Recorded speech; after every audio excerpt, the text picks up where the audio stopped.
The Bengali টিউশনে তোমাদের সকলকে স্বাগত। আমি শুভময়। আজ তোমাদের সত্যজিৎ রায়ের লেখা প্রফেসর শঙ্কুর ডায়েরি, এই যে দেখো বইটি আমার এখানে দেখতে পাচ্ছ, এই যে বইটি রয়েছে, এই বইটির আজকে আমি তোমাদের ক্লাস 9-এর অন্তর্গত একটি গল্প রয়েছে এর মধ্যে, করভাস। সেই করভাস গল্পটি নিয়ে আজ আমরা লাইন ধরে ধরে আলোচনা করব। দেখো, যেহেতু করভাস গল্পটি একটু বড়, তাই আমরা এই গল্পটিকে দুটি বা তিনটি পর্বে বিভক্ত করে আলোচনা করব, কারণ প্রত্যেকটি লাইন ধরে ধরে যেহেতু আমি আলোচনা করছি একটু সময় লাগবে। আর এই লাইন ধরে ধরে আলোচনা করার পরেই আমি এই করভাস থেকেই কিছু ছোট ছোট প্রশ্ন তুলে ধরবো এই আলোচনার পরে পরেই। তো চলো তাহলে আমরা প্রথম যে পর্বটি শুরু করব সেটি নিয়ে আমরা আলোচনা করছি। তাহলে আমরা শুরু করছি করভাস। 15ই আগস্ট, এর আগেও আমরা দেখেছি দিন উল্লেখ করে প্রফেসর শঙ্কু ডায়েরিতে তিনি বিভিন্ন ঘটনা লিখতেন। আর আজ যে গল্পটি শুরু হচ্ছে সেটি শুরু হচ্ছে আমাদের 15ই আগস্ট থেকে। পাখি সম্পর্কে কৌতূহলটা আমার অনেক দিনের। প্রফেসর শঙ্কু পাখি নিয়ে অনেক দিন ধরেই কৌতূহলী ছিলেন। ছেলেবেলায় আমাদের বাড়িতে একটি পোষা ময়না ছিল। ময়না পাখি তোমরা নাম সকলেই শুনেছো। সেই একটি ময়না পাখি তাদের বাড়িতে ছিল। সেটাকে আমি 100-র উপর বাংলা শব্দ পরিষ্কারভাবে উচ্চারণ করতে শিখিয়েছিলাম। আমরা সকলেই কম বেশি জানি ময়না পাখি খুব সুন্দর কথা বলতে পারে। সেই ময়না পাখিকে 100-রও বেশি কথা তিনি শিখিয়েছিলেন। আমার ধারণা ছিল পাখি কথা বললেও কথার মানে বোঝে না, অর্থাৎ আমরা যে লোককে ডাকি বা কাউকে যে বলছি যে কোনো ধরনের কথা, তার অর্থ মানে শব্দের অর্থ সে ব্যক্তিটি বুঝতে পারে। কিন্তু প্রফেসর শঙ্কু মনে করতেন পাখি কথা বলতে পারলেও কথার অর্থ বোঝে না।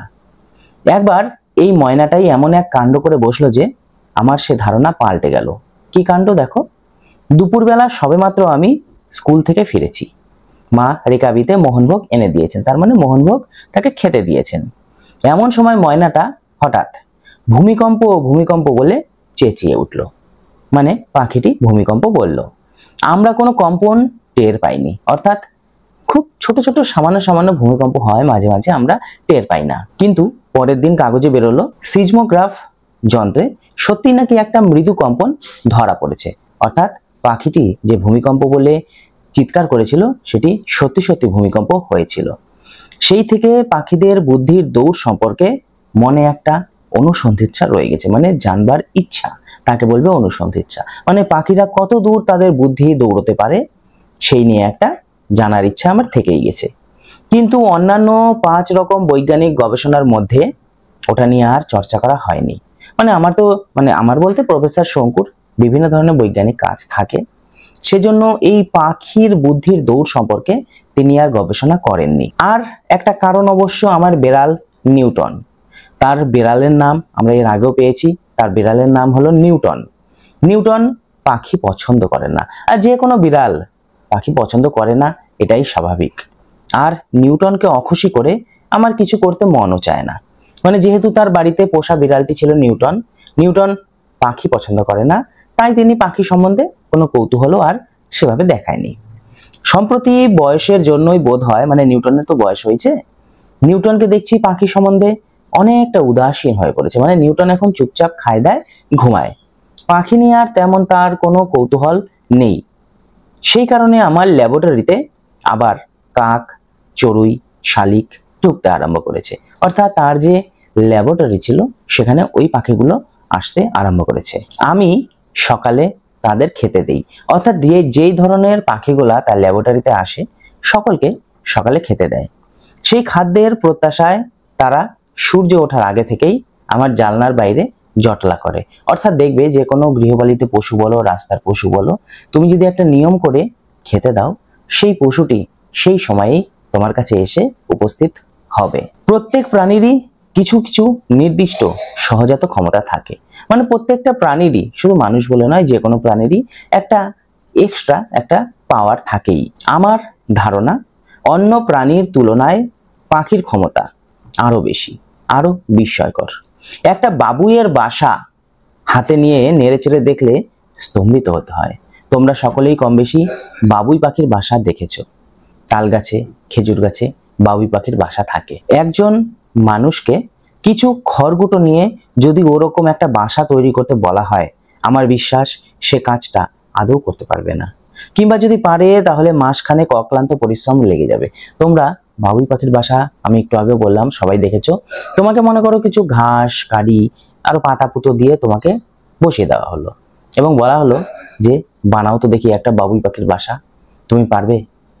আমার মনে হয় না তুমি পারবে, কারণ বাবুই পাখির বাসা বানানো অতটা সহজ নয়। অথচ দেখো বাবুই পাখিদের কোনো হাত নেই, ঠোঁটের সাহায্যে পায়ের সাহায্যে তারা কত সুন্দর বাসা তৈরি করে ফেলছে। তো এটা একটা এক্সট্রা গুণ তো অবশ্যই আছে, এটা তো মানতেই হবে। অস্ট্রেলিয়াতে ম্যালি ফাউল বলে একরকম পাখি আছে যারা মাটিতে বাসা করে, মানে মাটির নিচে তারা বাসা করে। বালি মাটি উদ্ভিজ্জ দিয়ে তৈরি একটা ঢিপি, তারা একটা ঢিপিও তৈরি করে সেখানে, আর তার ভেতরে ঢোকার জন্য একটা গর্ত তৈরি করে। ডিম পাড়ে বাসার ভেতরে, কিন্তু সে ডিমে তা দেয় না। তাহলে ম্যালিফাউল যে পাখি রয়েছে সেই পাখি ডিম পাড়ে বাসার ভেতরে, কিন্তু সে ডিমে তা দেয় না। অথচ উত্তাপ না হলে তো ডিম ফুটে বাচ্চা বেরোবে না। তোমাদের যাদের গ্রামে বাড়ি তারা নিশ্চয়ই দেখেছো হাঁস বা মুরগি, দেখবে তারা ডিম পাড়ার পর সেখানে তা দেয়, আর সেই তা দেওয়ার ফলেই তাদের বাচ্চা ফোটে। তো সেই ম্যালিফাউল যে পাখিটি, সেই পাখিটি ডিমে তা দেয় না। তাহলে উপায় কি? উপায় হলো এই যে ম্যালিফাউল কোনো এক আশ্চর্য অজ্ঞাত কৌশলে বাসার ভেতরে তাপমাত্রা 78 ডিগ্রি ফারেনহাইটের 1 ডিগ্রিও এদিক ওদিক হতে দেয় না। তা বাইরের আবহাওয়া ঠান্ডা বা গরম যাই হোক না কেন, তাহলে একটা ডিম ফুটে বাচ্চা বেরোনোর জন্য যতটুকু উত্তাপের প্রয়োজন হয় তারা সেই মাটির ভেতরেই সেই উত্তাপটি তৈরি করে, এবং সেই উত্তাপটি যেহেতু নিজে থেকেই তারা তৈরি করতে পারে সেজন্য তারা ডিমে তা দেয় না। আরো রহস্য, মানে পাখি নিয়ে কিছু কথা বলছেন তিনি। গ্রিব নামক পাখি তাদের নিজের পালক ছিঁড়ে ছিঁড়ে খায় এবং শাবকদেরও খাওয়ায়, মানে বাচ্চাদেরও খাওয়ায়। কেন তা কেউ জানে না। আবার এই একই গ্রিব পাখি জলে ভাসমান অবস্থায় কোনো শত্রুর আগমনের ইঙ্গিত পেলে, মানে যদি উপর থেকে কোনো বাজ চিল বা অন্যান্য যে কোনো শত্রু হতেই পারে, তাদের যদি কোনো ইঙ্গিত পায় নিজের দেহ ও পালক থেকে কোনো এক অজ্ঞাত উপায়ে বায়ু বার করে দিয়ে শরীরের স্পেসিফিক গ্রেভিটি বাড়িয়ে গলা অবধি জলে ডুবে ভাসতে থাকে, অর্থাৎ জলের ভেতরে সে ডুবে যায়। তারপরে বাইরের যে শত্রু সেই শত্রু তাকে দেখতে পায় না। এছাড়া যাযাবর পাখির দিক নির্ণয় ক্ষমতা, ঈগল বাজের শিকার করার ক্ষমতা, মানে যাযাবর পাখির দিক নির্ণয় এই কারণেই বলছি, তোমাদের যারা উত্তর দিনাজপুরের কুলিক পক্ষীনিবাস যারা দেখেছো তারা সেখানে এসে দেখবে সাইবেরিয়ান পাখি দেখা যায়। দেখো তাদের কাছে তো গুগল ম্যাপও নেই, তাদের কাছে কোনো অন্যান্য যে যন্ত্রপাতি কম্পাস টম্পাস ইত্যাদি বিভিন্ন কিছুই তো নেই, তাহলে তারা সাইবেরিয়া থেকে সেই উত্তর দিনাজপুরের কুলিক পক্ষীনিবাসে কিভাবে চলে আসছে? আর এসেও তারা তো কুলিকের পাশে অন্যান্য কোনো গাছেও বসছে না, সেই জঙ্গলে যে সমস্ত গাছ রয়েছে শুধুমাত্র সেখানেই বসছে। তো তাহলে তাদের যে দিক নির্ণয়ের যে ক্ষমতা সেটি একবার ভেবে দেখো। তারপর মনে করো ঈগল বাজের শিকার করার ক্ষমতা। ঈগল বাজ এতটাই উপরে থাকে যে নিচে কি মরে আছে পচে আছে বা ছোট ছোট জীবজন্তু তা তারা নিশ্চয়ই খুব সুন্দর দেখতে পায়, আর আমরা দামি দামি ক্যামেরা বা গুগল লেন্স দিয়েও আমরা কিন্তু সেটা দেখতে পাই না। তাহলে তাদের চোখের পাওয়ার কতটা একবার ভেবে দেখো। এছাড়াও শকুনের ঘ্রাণ শক্তি, মানে তার যে একটা ঘ্রাণ নেওয়ার যে শক্তি, অসংখ্য পাখির আশ্চর্য সঙ্গীত প্রতিভা, মানে গান করবার যে ক্ষমতা, এসব তো আছেই। এই কারণেই কিছুদিন থেকে পাখির পেছনে কিছুটা চিন্তা ও সময় দিতে ইচ্ছা করছে। তার সহজাত বুদ্ধির বাইরে তাকে কত দূর পর্যন্ত নতুন জিনিস শেখানো যায়, মানুষের জ্ঞান মানুষের বুদ্ধি তার মধ্যে সঞ্চার করা যায় কি, মানে মানুষ যে এত চিন্তা ভাবনা করতে পারে সেই সমস্ত বুদ্ধি পাখির মাথা থেকে প্রবেশ করানো যায়। এমন যন্ত্র কি তৈরি করা সম্ভব যার সাহায্যে এই কাজটা করা যেতে পারে? এইসবই তিনি 7-5 চিন্তা ভাবনা করছিলেন। 20 সেপ্টেম্বর, আমরা অনেকটা দূর চলে এসেছি। এবার 20 সেপ্টেম্বর আমার পাখি পড়ানোর যন্ত্র নিয়ে কাজ চলছে। যেমন বলা তেমন কাজ, তিনি পাখিদের পড়ানোর জন্য একটি যন্ত্র তৈরি করছেন। আমি সহজ পথে বিশ্বাসী, মানে জটিল আমি যন্ত্র তৈরি করতে চাই না। আমার যন্ত্র হবে তাই জলের মতো সহজ। দুটি অংশ হবে এই যন্ত্রে, একটি হবে খাঁচার মতো, পাখি থাকবে সেই খাঁচার মধ্যে, খাঁচার সঙ্গে বৈদ্যুতিক যোগ থাকবে দ্বিতীয় অংশের। এই অংশটি থেকে জ্ঞান ও বুদ্ধি চালিত হবে পাখির মস্তিষ্কে। মানে একটা খাঁচা থাকবে, খাঁচার চারদিকে কিছু বক্স লাগানো থাকবে এবং সেই বক্স দিয়ে একটি তার চলে যাবে কোনো MP3 প্লেয়ারে। সেখান থেকে আগেই রেকর্ড করা থাকবে কিছু শব্দ এবং সেখান থেকে MP3-তে চালানো হবে এবং তারপর সেই বক্সের মাধ্যমে খাঁচার ভেতরে বাজবে সেই আওয়াজটি। এটি হলো সেই যন্ত্র। এই 1 মাস আমার ল্যাবরেটরির জানলা দিয়ে খাদ্যের লোভে যেসব পাখিরা এসে ঢুকেছে সেগুলোকে আমি খুব মনোযোগ দিয়ে স্টাডি করেছি। মানে যে সমস্ত পাখি খাওয়ার লোভে এসেছে সেগুলোকে সে খুব সুন্দরভাবেই দেখেছে। কাক, চড়ুই, শালিক ছাড়াও পায়রা, ঘুঘু, টিয়া, বুলবুলি ইত্যাদিও মাঝে মাঝে আসে। সব পাখির মধ্যে একটি বিশেষ পাখি আমার বিশেষভাবে দৃষ্টি আকর্ষণ করেছে। মানে একটা পাখিকে আমার খুব মনে লেগেছে, সেটা একটা কাক। ডার কাক নয়, সাধারণ কাক।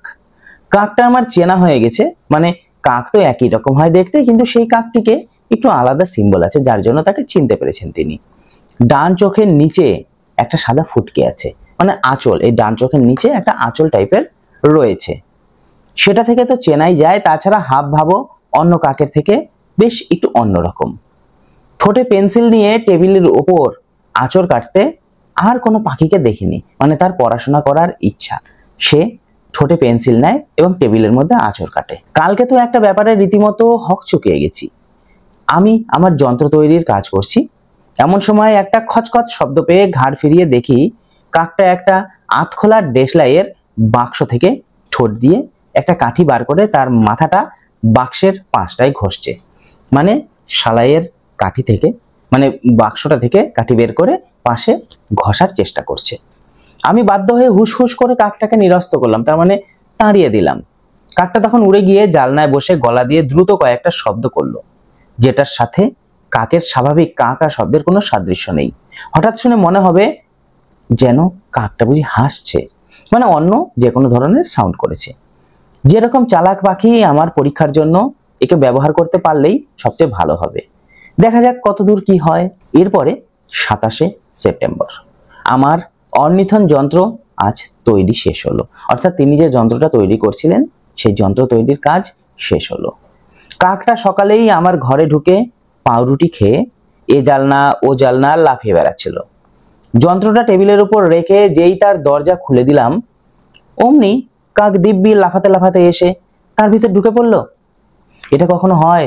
তুমি খাঁচা খুলে রাখছো আর একটা পাখি গিয়ে খাঁচার ভিতরে ঢুকে যায়, তাহলে এই পাখিটি নিশ্চয়ই একটু আলাদা ধরনের পাখি।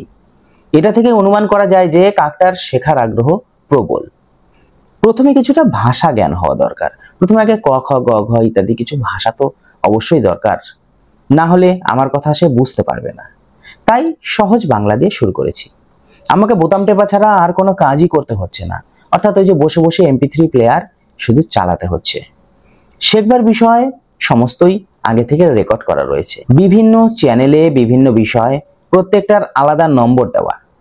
একটা আশ্চর্য জিনিস লক্ষ্য করলাম, বোতাম টিপলেই কাকটার চোখ ধীরে ধীরে বন্ধ হয়ে আসছে।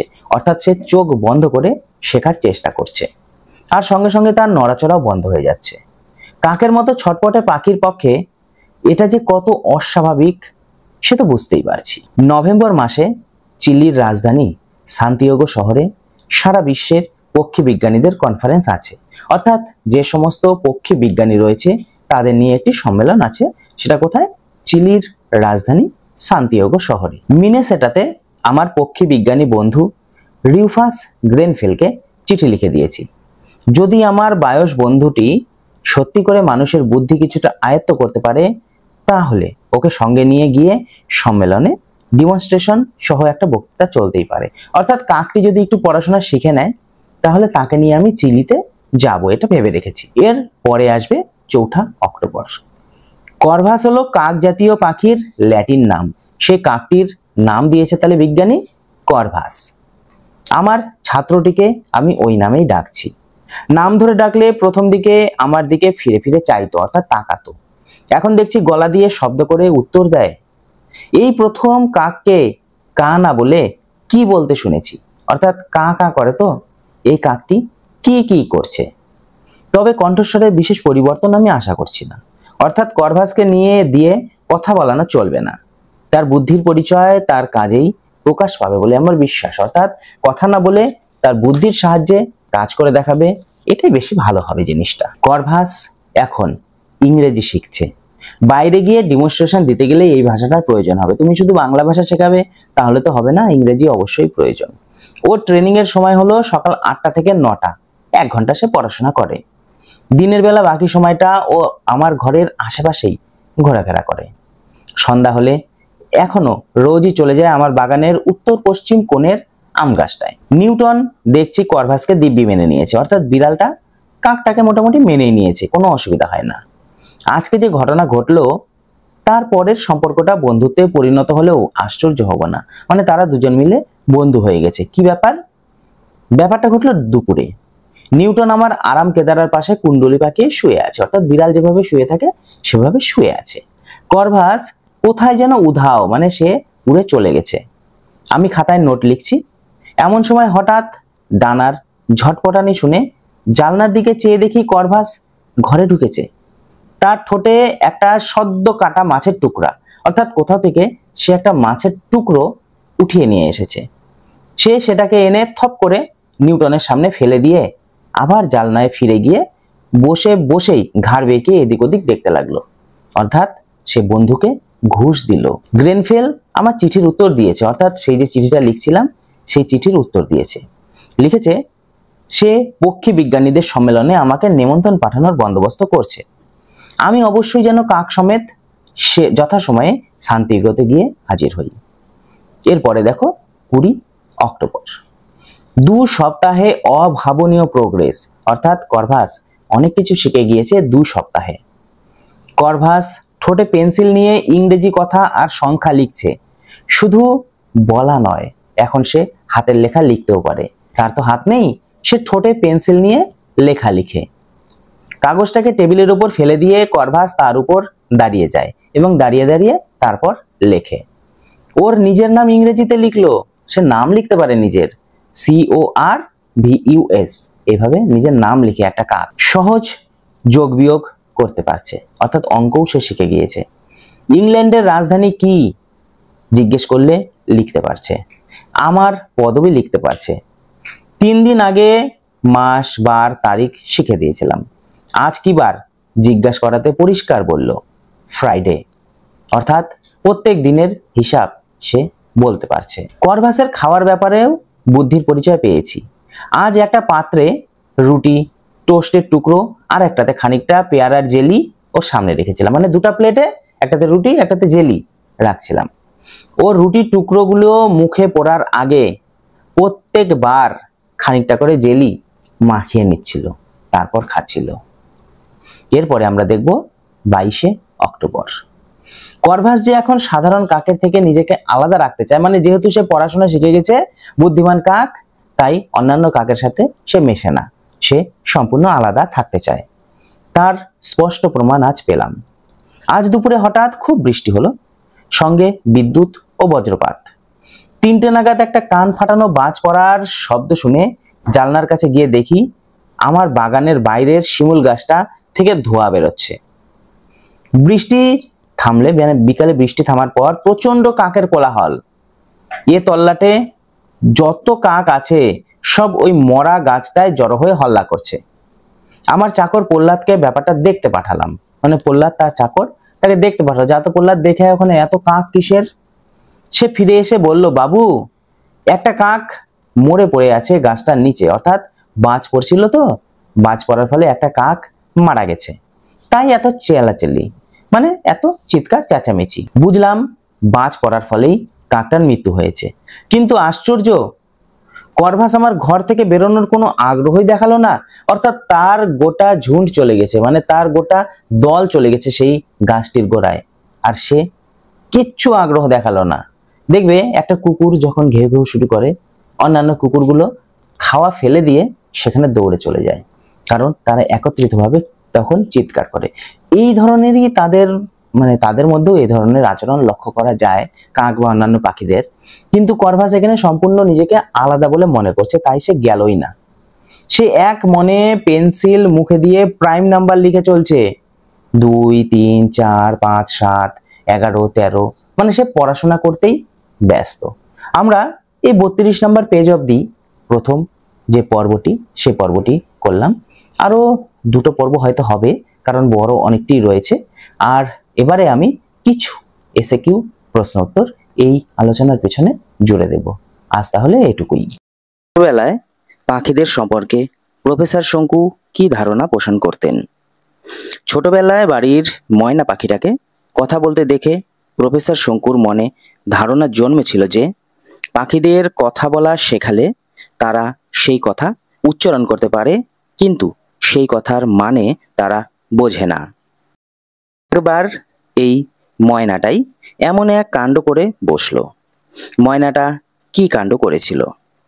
প্রফেসর শঙ্কুর ছেলেবেলায় তাদের বাড়িতে যে পোষা ময়না পাখিটি ছিল সে এক অভিনব কাণ্ড করেছিল।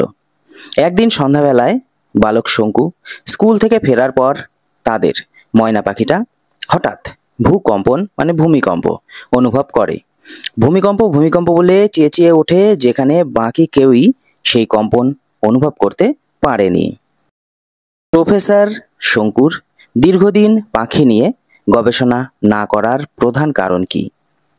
পাখিদের আচার আচরণের বিষয়ে প্রফেসর শঙ্কুর মনে কৌতূহল থাকলেও তার পোষ্য বিড়াল নিউটন পাখি বিশেষ পছন্দ করত না বলে তিনি প্রথম দিকে পাখি নিয়ে গবেষণা করেননি। ম্যালিফাউল কি? ম্যালিফাউল হলো অস্ট্রেলিয়া নিবাসী এক ধরনের পাখি। এরা মাটিতে বালি, মাটি, উদ্ভিজ্জ পদার্থ দিয়ে একটা ঢিপির মতো দেখতে বাসা বানায়, যার ভিতরে প্রবেশের জন্য থাকে একটা গর্ত। ম্যালিফাউল আশ্চর্য পদ্ধতিতে ডিমে তা না দিয়ে বাসার ভেতরের তাপমাত্রা 78 ডিগ্রি ফারেনহাইট বজায় রেখে ডিম ফুটিয়ে বাচ্চা বের করে। বাবুই পাখির সহজাত কোন ক্ষমতা আমাদের বিস্মিত করে? বাবুই পাখি সামান্য খড়কুটোর সাহায্যে এমন সুন্দর বাসা বানায় যা আমাদের স্তম্ভিত করে। কোন পাখি জলে গলা অবধি ডুবে থাকতে পারে? গ্রিব নামক এক বিশেষ প্রজাতির পাখি এক বিশেষ উপায়ে নিজের দেহ ও পালক থেকে বায়ু বের করে দিয়ে শরীরের ভরকে বাড়িয়ে তুলে গলা অবধি জলে ডুবে থাকতে পারে। গ্রিব পাখি কিভাবে শত্রুর মোকাবিলা করে? কোনো এক অজ্ঞাত উপায়ে নিজেদের দেহ থেকে বাতাস বের করে দিয়ে শরীরের স্পেসিফিক গ্রেভিটি বাড়িয়ে গলা অবধি জলে ভেসে গ্রিব পাখি শত্রুর মোকাবিলা করে। প্রফেসর শঙ্কুর তৈরি পাখি পড়ানোর যন্ত্রের নাম কি? প্রফেসর শঙ্কুর তৈরি পাখি পড়ানোর যন্ত্রটির নাম অর্নিথন। শঙ্কুর অর্নিথন যন্ত্রটি কেমন ছিল? অর্নিথন যন্ত্রটির দুটি অংশ। একটি অংশ খাঁচার মতো, যেখানে পাখিটি থাকবে, এছাড়া খাঁচার সঙ্গে বৈদ্যুতিক যোগাযোগ রাখবে দ্বিতীয় অংশটি। এখান থেকে জ্ঞান ও বুদ্ধি পাখির মস্তিষ্কে চালিত হবে। অর্নিথনে ঢোকার পরে কাকটি কি করত? অর্নিথনের বোতাম টিপলেই কাকটির চোখ ধীরে ধীরে বন্ধ হয়ে আসতো এবং নড়াচড়া বন্ধ করে স্থির হয়ে থাকত। প্রফেসর শঙ্কু একটি কাককে কেন গবেষণার জন্য বেছে নেন? প্রফেসর শঙ্কুর গবেষণাগারে যে সকল পাখিগুলি ঢুকত তাদের মধ্যে কাকটি সামান্য আলাদা ছিল। সে ঠোঁটে করে পেন্সিল ধরে টেবিলের ওপর আঁচড় কাটত। তাছাড়া একদিন কাকটাকে একটি ডেকসলাই বাক্স থেকে কাঠি বের করে তার মাথাটাকে বাক্সের পাশে ঘষতেও দেখেন প্রফেসর শঙ্কু। কাকটির গলার স্বরও ছিল বাকি কাকদের তুলনায় আলাদা ধরনের। তাই এই বুদ্ধিমান ও আলাদা প্রকৃতির কাকটিকে প্রফেসর শঙ্কু গবেষণার জন্য বেছে নেন। কাকটিকে প্রফেসর শঙ্কু সর্বপ্রথম কি শেখান? শিক্ষালাভের জন্য ভাষা জ্ঞান থাকা প্রয়োজন বলে প্রফেসর শঙ্কু কাকটিকে সর্বপ্রথম বাংলা ভাষা শেখান। কাকটির ডিমনস্ট্রেশন দেওয়ার জন্য প্রফেসর শঙ্কু কোথায় নিয়ে যাবেন বলে ভাবেন। চিলির রাজধানী সান্তিয়াগো শহরে সমগ্র বিশ্বের পক্ষী বিজ্ঞানীদের নভেম্বর মাসে যে কনফারেন্স হওয়ার কথা, সেখানে ডিমনস্ট্রেশন সহ বক্তৃতা দেওয়ার জন্য প্রফেসর শঙ্কু কাকটিকে নিয়ে যাবেন বলে ভাবেন। প্রফেসর শঙ্কু কাকটির কি নাম দেন? কাক জাতীয় পাখির লাতিন নাম কর্ভাস এবং এই নামই কাকটিকে প্রদান করেন প্রফেসর শঙ্কু। কর্ভাস কোথায় রাত্রি যাপন করে? প্রফেসর শঙ্কুর বাড়ির বাগানের উত্তর পশ্চিম কোণে অবস্থিত আম গাছে কর্ভাস রাত্রি যাপন করে। কোন ঘটনার প্রেক্ষিতে নিউটন ও কর্ভাসের মধ্যে বন্ধুত্ব হয়ে যেতে পারে বলে প্রফেসর শঙ্কুর মনে হয়? একদিন দুপুরে দীর্ঘ সময় ধরে অনুপস্থিত কর্ভাস হঠাৎ একটি সদ্য কাটা মাছের টুকরো বহন করে এনে দেয় নিউটনের জন্য এবং সেই মাছটা নিয়ে এসে সে ফেলে কুণ্ডলি পাকিয়ে বসে থাকা নিউটনের সামনেই। এই ঘটনার প্রেক্ষিতেই প্রফেসর শঙ্কুর মনে হয় যে উভয়ের মধ্যে বন্ধুত্ব হয়ে যেতে পারে। 2 সপ্তাহের মধ্যে কর্ভাস কি কি লিখতে শেখে? 2 সপ্তাহের মধ্যে কর্ভাস পেন্সিল দিয়ে ইংরেজি কথা ও সংখ্যা লিখতে শেখে। নিজের প্রফেসর শঙ্কুর ইংল্যান্ডের রাজধানীর নাম, বার, মাস, তারিখের নাম লিখতে ও সাধারণ যোগ বিয়োগ করতে শেখে কর্ভাস। কর্ভাস যে এখন সাধারণ কাকের থেকে নিজেকে আলাদা রাখতে চায়, প্রফেসর শঙ্কু কিভাবে তার প্রমাণ মেলে? 22শে অক্টোবর বিকেলবেলায় বজ্রবিদ্যুৎ সহ বৃষ্টিপাত ঘটায় একটি কাক বজ্রাঘাতে মারা যায়। বৃষ্টি থামার পর যখন আশেপাশের সব কাক মৃত কাকটিকে ঘিরে চিৎকার করতে থাকে, তখন কর্ভাস বাকি কাকদের সঙ্গে মিলিত প্রয়াসে কাকটির মৃত্যুতে শোক জ্ঞাপন না করে পেন্সিল দিয়ে প্রাইম নাম্বারস লিখতে থাকে। এই ঘটনা থেকেই প্রফেসর শঙ্কু কর্ভাসের স্বাতন্ত্র্যের প্রমাণ পান। কাল তো একটা ব্যাপারে আমি রীতিমতো হকচকিয়ে গেছি, ব্যাপারটি উল্লেখ করো। শঙ্কু যখন ল্যাবরেটরিতে তার অর্নিথন যন্ত্র নিয়ে গবেষণা চালাচ্ছিলেন, তখন খাবারের লোভে বহু পাখি সেখানে ভিড় জমাতো। তাদের মধ্যে একটি পাখি বিশেষভাবে তাকে আকর্ষণ করেছিল। সেটি একটি সাধারণ কাক। অন্যান্য কাকের চেয়ে সেটি একটু অন্যরকম। তার মতো ঠোঁটে পেন্সিল নিয়ে টেবিলে আঁচড় কাটতে শঙ্কু আর অন্য কোনো পাখিকে দেখেননি। উত্তরটি আরেকটু রয়েছে।